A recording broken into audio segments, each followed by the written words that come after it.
I'm gonna get started. Still good? Audio cool? Awesome. Thank you all so much. I really appreciate you all joining me to learn a little bit about how CJ remains the leader in network compliance. We're really focused on building trust and transparency so that we can enable mutually beneficial, informed partnerships. Quick intro, I'm Christy Catterett. I lead our network compliance team at CJ. I've been in the industry for just shy of 20 years. Feel free to take a cue from Dr. Marcus Collins yesterday and say, no, you can't be old enough to have been working for 20 years. No? Okay. I tried. I worked a lot of that time on the advertiser side, supporting advertiser development, client programs. I've touched every major vertical, advertisers, large, small, and in between, and also pretty much every small size and shape of publisher. I joined the compliance team fully in 2018 and have been kind of staying in this lane ever since. I really like it. I'm really passionate about compliance because it truly is foundational to our industry. If we do a good job, if we keep the things that are not good for sustained investment, for growth in our budgets, for hitting the right KPIs, for having sustainable KPIs year over year instead of crazy spikes that can't be comped on the next cycle. That's why we're here. That's what's at stake for all of us. And I mean that for advertisers, for CJ and our name, and for publishers, because we're also about making sure that the publishers who are driving value are getting credit for it, and you're getting that investment that continues to help them grow as well. Of course, if we don't have compliance, all of that quickly falls apart. And in addition to those challenges, some of our advertisers, especially financial services, can have real regulatory exposure as well, which adds another layer. So I'll go through a few things about our philosophy, some of the major issues that we combat on a daily basis on all of our clients' behalfs, and then some things that as individual programs, advertisers or publishers, you should be aware of and can do to help kind of put it all back into the compliance machine, but just protect your programs as well and feel good about how you're growing. So I will get into some of the scary stuff in a minute, but first is really most important is advertiser empowerment. There are a lot of different promotional methods that are compliant, but not all of them are right for every advertiser. So fundamental to everything that we're doing is first making sure that whatever publishers are doing in our network, they have properly disclosed. So we can validate it, or if it's not fully validatable in the wild, at least say like, hey, this adds up. What they're giving us, the data we're seeing, what they're telling us they're doing, it makes sense, it fits. We're not catching it, and any of our monitoring is something that it wasn't supposed to be. And then advertisers have that same level of transparency. You can go into the system, you can see what is this publisher's promotional method, what kinds of sites, properties, promotional methods do they work with? Should I have a conversation with them before I fully engage with them? Or should I just let them in my program? Or maybe they're not a fit for my program, that's okay. The publisher shouldn't also be investing their time and energy into it if it's not gonna be a long-term fit. Worst case scenario, the publisher could be at risk of commission reversals if they're doing something they haven't disclosed. So for everyone's benefit is really publisher empowerment too. That top level transparency makes everything go much smoother. And so we spend a lot of time emphasizing this, reviewing for this, and enforcing it across our network. And to get a little deeper into why, again, I think I'm getting nods. I think you're all in pretty much agreement that this is important. Some of the things that different advertisers are considering, first, just the economics of affiliate. If you are working with a publisher that you don't quite know what they're doing, how do you decide if they're worth a commission increase? Or what is the right mix of commissions, paid placements, whatever it may be, to make sure that that makes sense for you and for them? And also, if you're working with something like a sub-affiliate network, can you optimize with individual players or really just understand where your funds are going? Communication and response time, for some advertisers, not too big of a deal. For some, they need to know that if they send a message to a publisher that says you have to make this update, like it's a regulatory concern. Or like, sorry, we didn't even have enough notice ourselves, we just got to get it done. What are the expectations there? Can the publisher meet that? Do they have the right infrastructure? Again, if there are subsources of any kind, can that information get to them fast enough as well? And then insight and governance. This only comes up in certain little pockets, but when it does, it's huge. There are advertisers who have to really certify that they are not working with a publisher in a sanctioned country, that none of their funds are going to Russia, say. technically we're all doing that, but some have even higher levels of requirements. So if there's a source where they're actually like, then sending money somewhere else, the advertiser needs to know that that's not going to those places, or it may not be a fit for their program. So we do, and I think some publishers know this more than others, relentlessly enforce promotional method disclosure. It is about a third, just over a third actually, of the cases that our network quality team reviews on a regular basis, after, second only to, our proactive reviews of new publishers that are joining the network and newly activating. I haven't included them in this data because it would really skew it. That's number one, and then everything else is what I'm going to talk about today. So over a third of those are just, hey, did this publisher accidentally not disclose that they're also promoting by social media? Do they have software? Do they have an app? Do they use search promotions? Like whatever it may be, we first really just want to make sure that that's clear to the advertisers, and also that that publisher is not going to get in trouble later. Like we want to set that up for success from the start. So of those promotional method disclosure cases, almost half of them are just a really light fix. Like it's not that someone's really doing something fundamentally wrong, just they might need to add another promotional method into their description, add another PID, property identifier.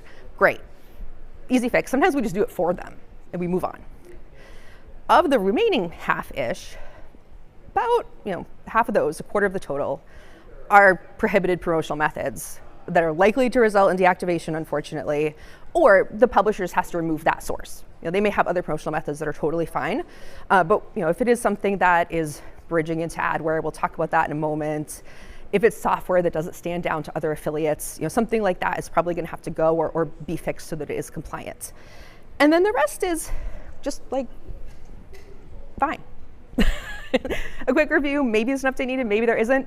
Low severity, nothing, may or may not even result in communicating to the pub, and we close the case. So a lot of our cases are proactive and not resulting in something bad happening, just resulting in us saying, great, things look good, move on.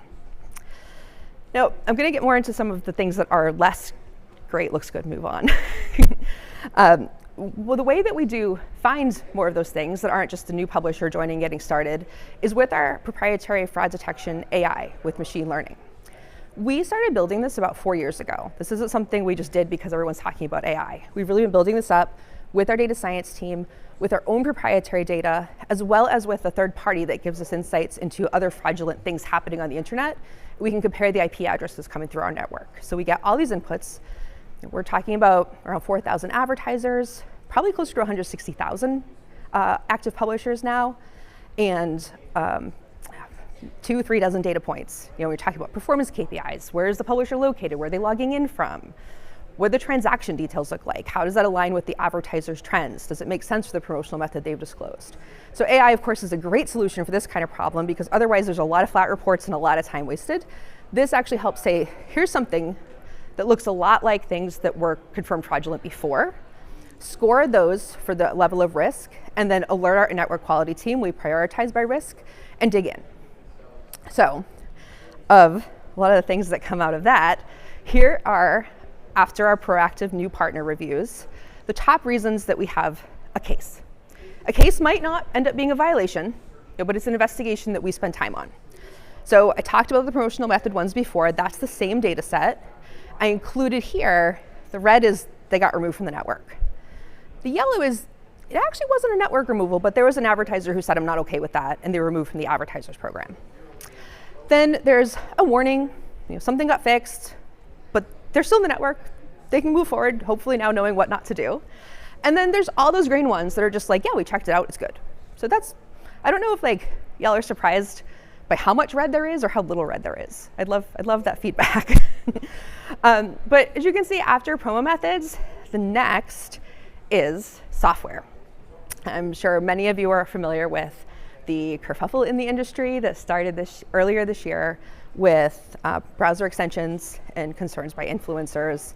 A lot of those cases, and a lot of the reason there's a lot of green or purple there, is that they are, oops, sorry, I'm getting ahead of myself, is that they are just proactive reviews, testing. Like we require every publisher who has a software promotional method to submit it to us in advance. We check that it is actually having an affirmative user action before it engages tracking, that it is standing down to prior affiliate traffic. And then great, it's approved, it goes in. It also goes back into our regular testing. So we're still going to look at them again from time to time, try different browser device combinations, and just make sure that things are continuing to go well. But there's a lot of things that are, or a lot of things that require a small fix but are not catastrophic. Within that software group, I'm talking about extensions and also adware. I think this exercise has highlighted to me, maybe we need to split those out for next time. But the half, or those that tend to be more warning or removal, are adware. And there's a lot of different kinds of adware. I've had advertisers say, wait, we don't want to stop that, we want more of that. That's a separate conversation, it's not a good idea, don't do it. But the ones that no advertiser likes, no matter how open to risk they might be, are the ones that steal commissions right off their own site.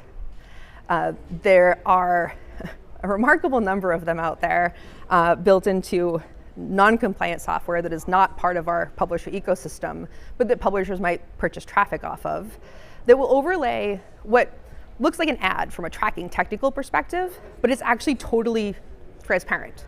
Not in the good transparent way, in the way that you're a consumer, you're on an advertiser's site, you might have come through another affiliate link, you might have been direct load, and you just click on something, you're shopping, you're going to a category, you're checking out a product.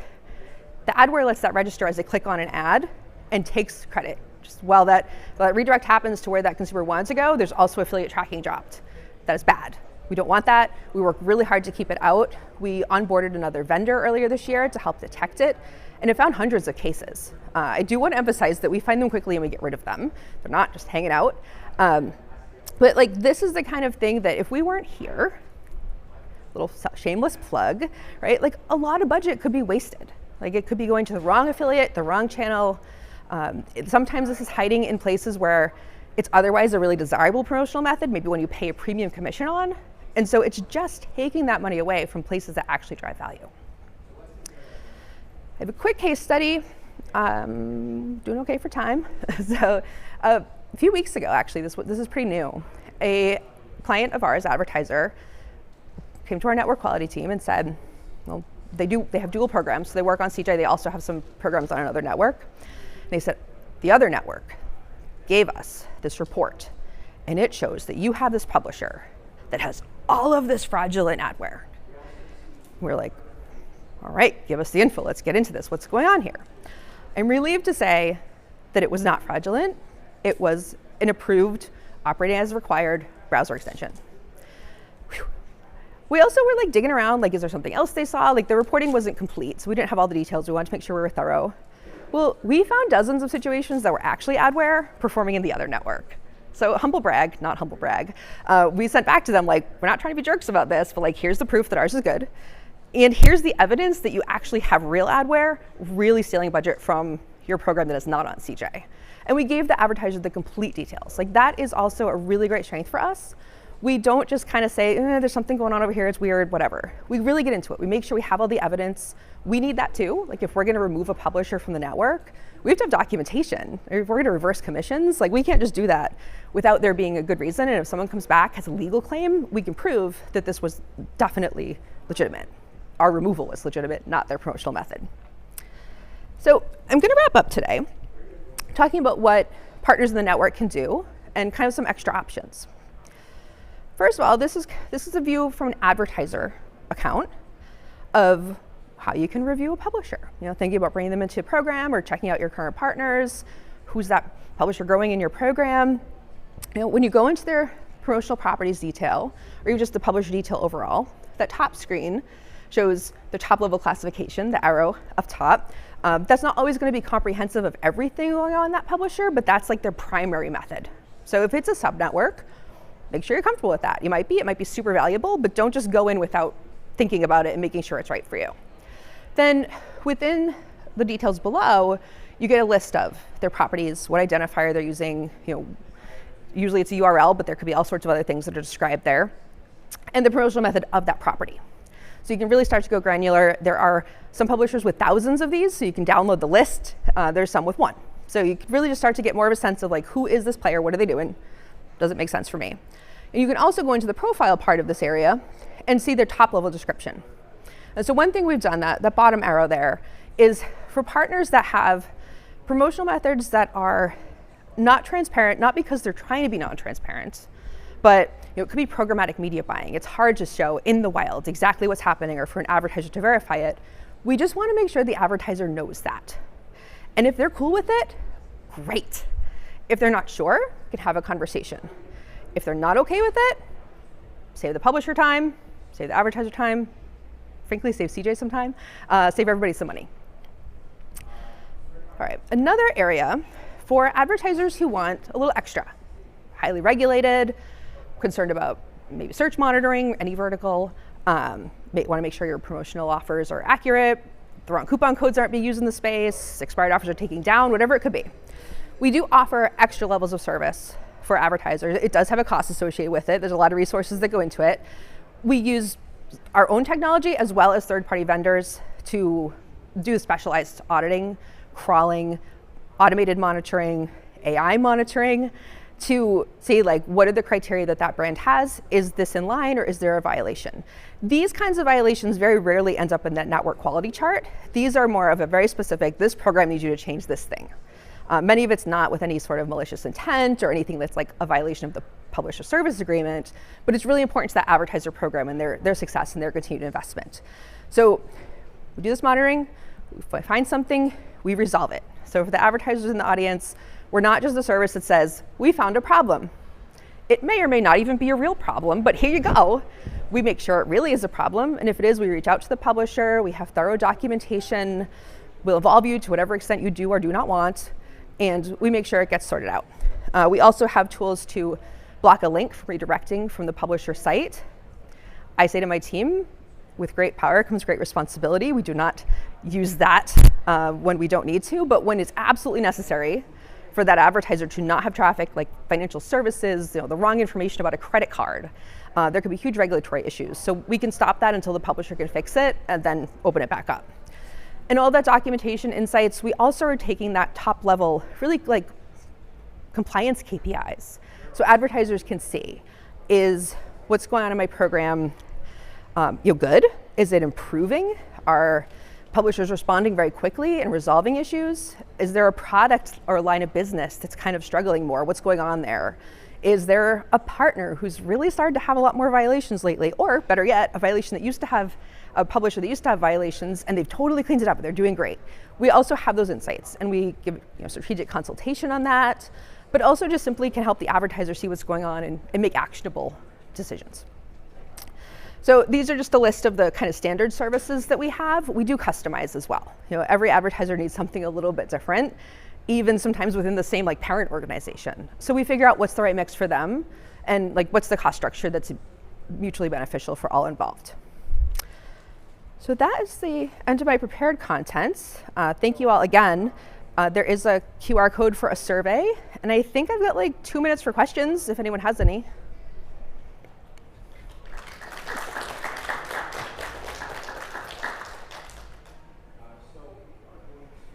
No? You don't get a zinger from me, Dan? I was going to ask, do you do this for advertisers? What do you mean? Like, are publishers having like a compliance service to make sure their advertisers are behaving?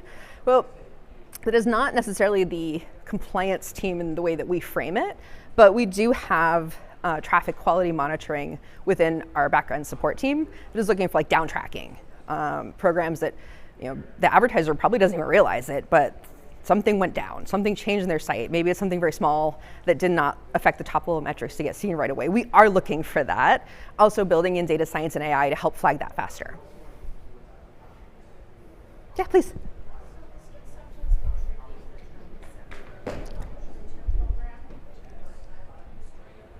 Sorry, I can't quite hear you.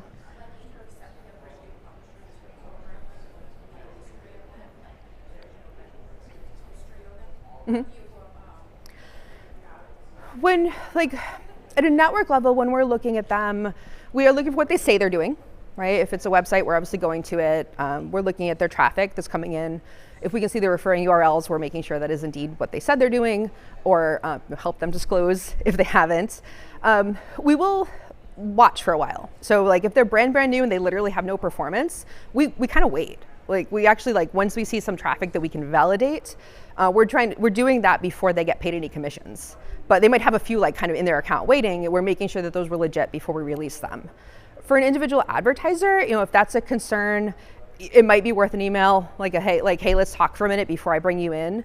It might be something you put them in a group and maybe kind of keep them on a relatively low entry-level commission and just kind of get a little more info before you graduate them from a probationary period or something like that. All right, well, thank you all again so much. I really appreciate your time, and I hope you enjoy the rest of CJU.